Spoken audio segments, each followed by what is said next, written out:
आज त्याच पद्धतीची लोक ह्या भाजपकडे आकर्षित झाले।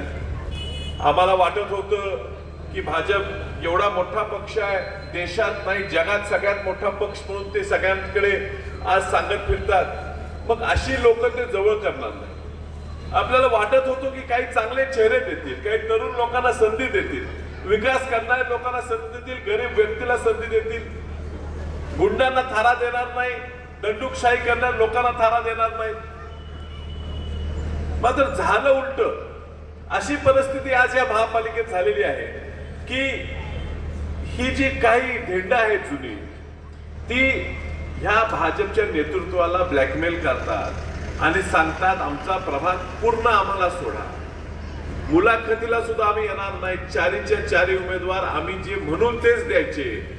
आणि एवढी लाचार झाली आहे, देशावर सत्ता, राज्यावर सत्ता, आणि महापालिकेत हा पक्ष एवढा लाचार झालाय की अशा गुंड प्रवृत्तीच्या, दहशत निर्माण करणाऱ्या, चोऱ्या करणाऱ्या, भ्रष्टाचार करणाऱ्या लोकांना अखंड प्रभागाच्या प्रभाग यांना उमेदवारी द्यावी लागेल।